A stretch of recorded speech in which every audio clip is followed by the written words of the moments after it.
الحمد لله رب العالمين والصلاة والسلام على سيد الأنبياء والمرسلين وعلى آله وصحبه أجمعين وبارك وسلم تسليما كثيرا كثيرا أما بعد فأعوذ بالله من الشيطان الرجيم بسم الله الرحمن الرحيم۔ محترم حاضرین اور میرے چینل پر موجود سب میرے بھائیوں اور بہنوں کو السلام علیکم ورحمۃ اللہ وبرکاتہ۔ سب سے پہلے میری گزارش آپ احباب سے کہ جن احباب نے میرا چینل مولانا محمد احمد درس قرآن سبسکرائب نہیں کیا تو وہ سبسکرائب کر دیں تاکہ آنے والی ہر اچھی ویڈیو، وظیفہ اور عمل مسئلہ آپ لوگوں تک پہنچتا رہے۔ تو آتے ہیں آج کی ویڈیو کے ٹاپک اور عنوان کی طرف۔ تو آج کی ویڈیو کا ٹاپک اور عنوان کہ اللہ تبارک و تعالیٰ کی ذات کی طرف سے سال کے اندر کچھ مخصوص ایسی گھڑیاں ہوتی ہیں جن کے اندر اللہ تبارک و تعالیٰ کی ذات سے کی گئی دعا وہ ضرور بضرور قبول ہوتی ہے۔ ان گھڑیوں کو بیان کرنا ہے۔ ان گھڑیوں میں سے 5 ایسی راتیں بھی ہیں کہ ان راتوں کے اندر اللہ کے حضور جو دعا کی جائے اللہ تبارک و تعالیٰ کی ذات وہ دعا ضرور قبول فرماتے ہیں۔ انسان کو مسائل بھی پیش آتے ہیں، مسائل کے اندر بھی مبتلا ہوتا ہے، انسان کو ضروریات زندگی بھی ہوتی ہیں، رزق کا مسئلہ بھی ہوتا ہے، شادی بیاہ کے مسائل بھی ہوتے ہیں، اور اللہ رب العزت کی ذات سب کو مسائل مصائب سے محفوظ فرمائے، لیکن انسان کو بہت زیادہ حاجات ہوتی ہیں اور وہ چاہتا ہے کہ کوئی ایسا وقت ہو جس میں اللہ کے حضور جو دعا کی جائے اللہ تبارک و تعالیٰ میری دعا کو قبول فرمائے۔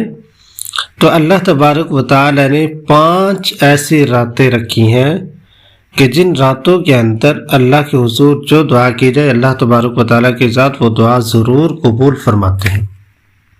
ویسے ایام اور وقت سارے ایسے ہیں کہ اگر یقین کامل کے ساتھ دعا کی جائے تو اللہ تبارک و تعالیٰ ضرور قبول فرمائیں گے، لیکن یہ 5 راتوں کی خصوصیت ہے کہ ان راتوں کے اندر اللہ تبارک و تعالیٰ لوگوں کی دعاؤں کو قبول فرماتے ہیں۔ امام شافعی رحمۃ اللہ علیہ فرماتے ہیں کہ ہم تک یہ بات پہنچی کہ 5 راتیں ایسی ہیں کہ ان کے اندر دعا زیادہ قبول ہوتی ہے۔ وہ کون سی 5 راتیں ہیں؟ نمبر 1 جمعہ کی رات، جسے ہم شب جمعہ بھی بولتے ہیں۔ تو شب جمعہ یہ بڑی بابرکت رات ہوتی ہے۔ اس رات کے اندر اللہ کے حضور جو دعا کی جائے اللہ تبارک و تعالیٰ کی ذات اس دعا کو ضرور قبول فرماتے ہیں۔ یہ بڑی بابرکت رات ہوتی ہے۔ نمبر 2 عید الاضحیٰ کی رات، یعنی اگلے دن عید الاضحیٰ ہوتی ہے اور اس سے پہلے والی رات، اس رات کے اندر بھی اللہ تبارک و تعالیٰ کی ذات دعاؤں کو قبول فرماتے ہیں۔ اور پہلے 9 دن ذی الحجہ کے یہ بڑے بابرکت دن ہیں۔ ان کے اندر اللہ کی اطاعت، اللہ رب العزت کی ذات کی فرما برداری، اللہ رب العزت کی ذات کے احکامات پورے کرنے چاہیے، نماز کی پابندی کرنی چاہیے، زیادہ سے زیادہ ذکر و اذکار کرنے چاہیے۔ یہ بڑے بابرکت دن ہوتے ہیں۔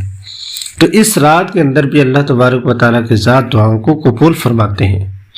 تیسرا عید الفطر کی رات، یعنی صبح کے وقت عید ہوتی ہے اور اس سے پہلے والی رات جس کو ہم چاند رات بھی بولتے ہیں، اس رات بھی اللہ تبارک و تعالیٰ کی ذات دعاؤں کو قبول فرماتے ہیں۔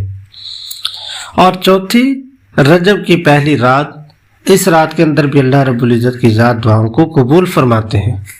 اور 5ویں نمبر پہ شعبان کی 15ویں کی رات، اس رات یعنی جسے ہم شب برات بولتے ہیں، اس رات کے اندر بھی اللہ تبارک و تعالیٰ کی ذات دعاؤں کو قبول فرماتے ہیں۔ یہ 5 راتیں اتنی بابرکت راتیں ہیں کہ ان راتوں کے اندر اللہ کے حضور جو دعا کی جائے، جو مسئلہ پیش کیا جائے، جو حاجت ہو انسان کو وہ اللہ رب العزت کی ذات کے در پہ آئے، اللہ رب العزت کی ذات سے مانگے، اللہ تبارک و تعالیٰ کی ذات اس بندے کی دعا کو ضرور قبول فرمائیں گے، لیکن شرط یہ ہے کہ یقین کامل ہو، توبہ استغفار کر کے آئے، دھیان اور توجہ سے مانگے۔ یہ نہ ہو کہ انسان ہاتھ تو اللہ کے ذات کے سامنے پھیلا کے بیٹھا ہو اور توجہ اور دھیان کہیں اور ہو، وہ دعا قبول نہیں ہوتی۔